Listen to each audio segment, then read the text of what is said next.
Magandang araw mga bata! Kumusta kayo? Panibagong araw na naman at panibagong pagkakataon ding matuto. Ako nga pala ang inyong lingkod, Teacher Ralph, ang magiging gabay ninyo sa mga oras na ito. Alam kong nagagalak na kayo, kaya't ihanda nyo na ang inyong mga gamit sa pag-aaral, gaya ng lapis at papel. Ang paksang pag-aaralan natin ngayon ay tungkol sa pagkilala at pagbigkas ng titik D. Bago natin sisimulan ng aralin, magbabalik-aral muna tayo sa pamamagitan ng isang laro. Alam kong kayang-kaya nyo ito mga bata. Ang gagawin lamang ninyo ay mag-thumbs up kung ang pangalan ng larawan ay nagsisimula sa tunog na O. At mag-thumbs down naman kung hindi. Handa na ba kayo? Sisimulan na natin! Unang larawan. Ito ay isang orasan. At ito ay nagsisimula sa tunog na O. Kaya ang tamang sagot ay thumbs up! Pangalawang larawan. Ito ay isang okra. At ito ay nagsisimula sa tunog na O. Kaya ang tamang sagot ay thumbs up. Pangatlong larawan. Ito ay isang ahas. Ang salitang ahas ba ay nagsisimula sa tunog na O? Hindi! Kaya ang tamang sagot ay thumbs down. Pang-apat na larawan. Ito ay isang ospital.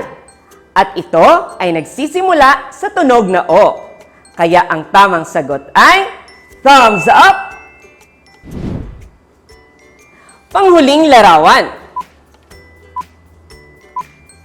Ito ay isang isda. Ang salitang isda ba ay nagsisimula sa tunog na O? Hindi. Kaya ang tamang sagot ay thumbs down. Nasagutan niyo ba ng tama ang bawat bilang? Magaling mga bata! Dadako na tayo ngayon sa bago nating aralin. Magbabasa ako ng isang kwento. Makinig kayong mabuti upang masagutan ninyo ang mga tanong pagkatapos ko itong basahin. Handa na ba kayong makinig mga bata? Kung gayon, magsimula na tayo. Ang pamagat ng ating kwento ay Ang Batang si Bimbo, na isinulat ng inyong lingkod, Ginoong Ralph J. O. Pelaez. Si Bimbo ay isang batang ubod ng bait. Tumutulong siya sa mga gawaing bahay kahit di siya inuutusan. Paborito niyang gawin ang pagdidilig ng mga alagang bulaklak ng kanyang nanay Bima. Dahil sa kabaitan ni Bimbo, niregaluhan siya ng kanyang nanay ng isang bolang kulay berde. Tuwang-tuwa si Bimbo at pinasalamatan ang ina sa pamamagitan ng paghalik dito. Ngayong narinig na ninyo ang kwento, sasagutin na natin ang mga tanong. Unang katanungan. Ano ang pamagat ng kwento? Tama! Ang pamagat ng kwento ay Ang Batang si Bimbo. Pangalawang tanong. Sino ang batang ubod ng bait? Magaling! Si Bimbo! Panghuling tanong. Bakit siya niregaluhan ng kanyang nanay? Tama! Niregaluhan siya ng kanyang nanay dahil siya ay isang mabait na bata. Magaling mga bata!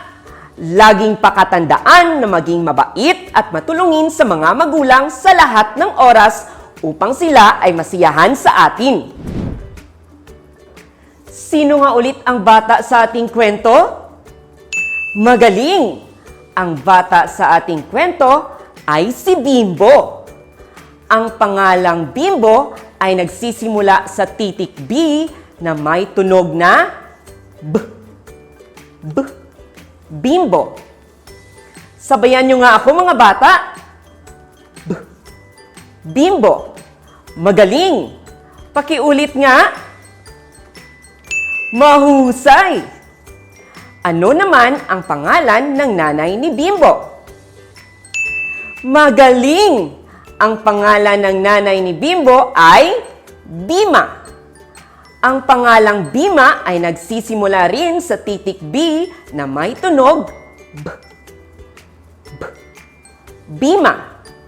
Sabayan nyo nga ako mga bata. B. Bima. Magaling. Pakiulit nga. Mahusay. Para mas matandaan ninyo ang titik B at ang tunog nito, ay may ituturo akong isang awit sa inyo.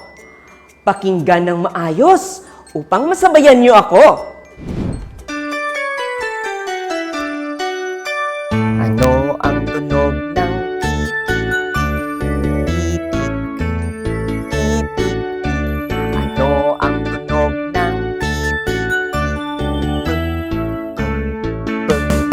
Uulitin ko. Ano ang tunog ng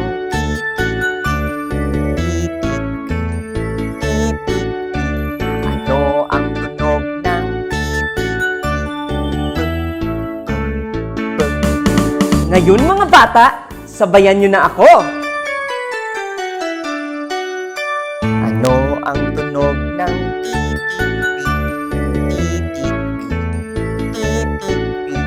Ano ang tunog ng titik? Sige nga mga bata, awitin nyo ang muli.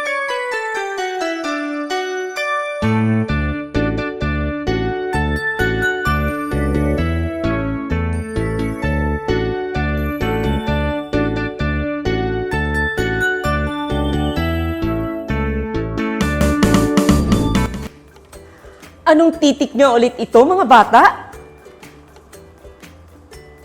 Tama! Ito ay titik B. Ano nga ang tunog ng titik B? Magaling! Ang tunog ng titik B ay B. Ulitin nga natin ng 3 beses. B. B. B. Itunog nyo nga ulit mga bata. Ngayon ay ipapakita ko sa inyo ang mga halimbawa ng mga larawang nagsisimula sa tunog na B. Bahay. Bola. Biboy. Betina. Ano ang napapansin ninyo sa salitang biboy at betina? Tama! Ang salitang biboy at betina ay nagsisimula sa malalaking titik B dahil ito ay tanging ngalan ng tao. Sa puntong ito ay ipapakita ko sa inyo kung paano isulat ang malaki at maliit na titik B. Ganito kung paano isulat ang malaking titik B.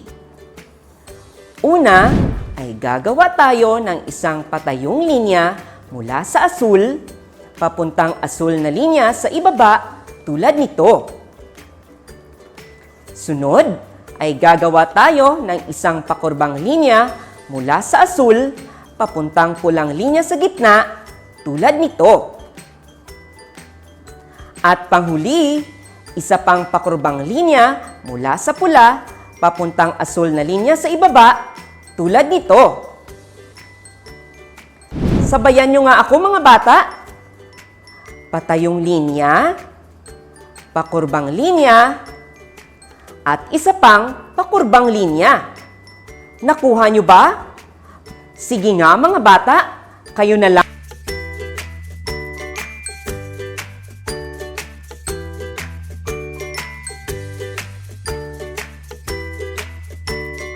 Magaling! Isusulat naman natin ngayon ang maliit na titik B. Gagawa pa rin tayo ng patayong linya mula sa asul papuntang asul na linya sa baba tulad nito. Sunod ay isang pakurbang linya mula sa pula papuntang asul na linya sa ibaba. Ngayon ay sasabayan niyo ako sa pagsulat ng titik B mga bata. Patayong linya at isang pakurbang linya. Nakuha niyo ba? Sige nga mga bata, kayo na lang.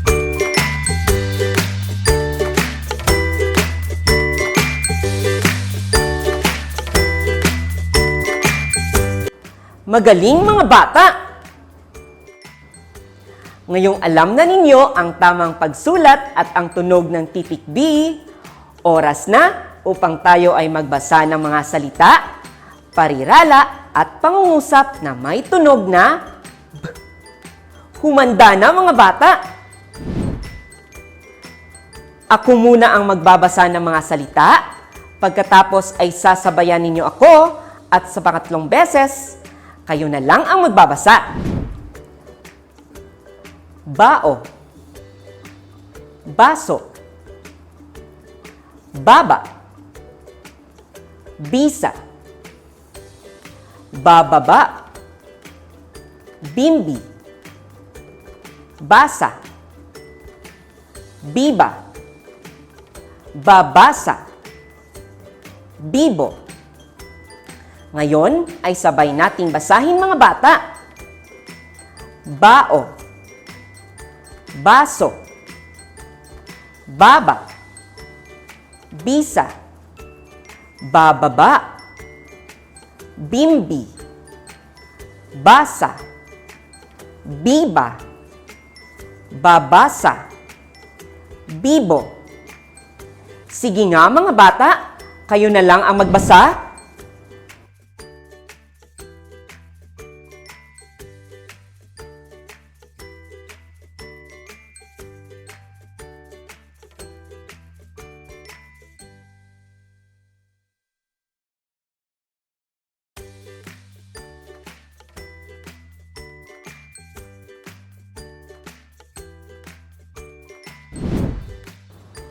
Mahusay mga bata! Dadako na tayo ngayon sa pagbabasa ng mga parirala. Ganun pa rin ang gagawin natin. Ako muna ang magbabasa, pagkatapos ay sabay tayo. At mamaya, kayo na lamang ang magbabasa. Ang bao, ang baso, si Bimbi, kay Biba. Sabayan nyo nga ako mga bata. Ang bao, ang baso, si Bimbi, kay Biba. Ang galing nyo naman. Subukan nyo ngang basahin.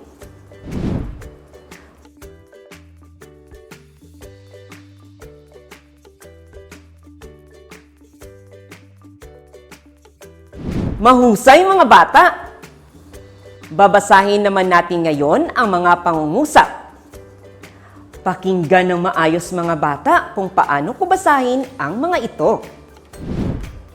Isa ang baso ni Bimbo. Si Bimbi ay Bibo. May baso si Biba. Sabay na tayo ngayon mga bata. Isa ang baso ni Bimbo. Sino ang may baso? Tama! Si Bimbo. Ilan ang baso ni Bimbo? Tama! Isa. Si Bimbi ay Bibo. Sino ang Bibo? Magaling mga bata! Si Bimbi. May baso si Biba. Sino ang may baso? Magaling! Si Biba! Ngayon ay kayo na lamang ang magbabasa ng mga pangungusap. Galingan nyo, ha?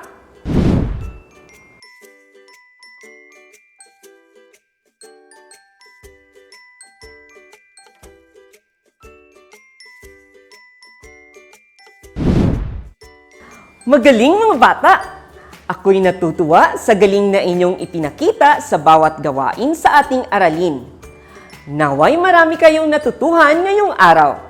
Sa muli, ito si Teacher Ralph na nagsasabing, ugaliing magbasa upang buhay ay maging kaaya-aya.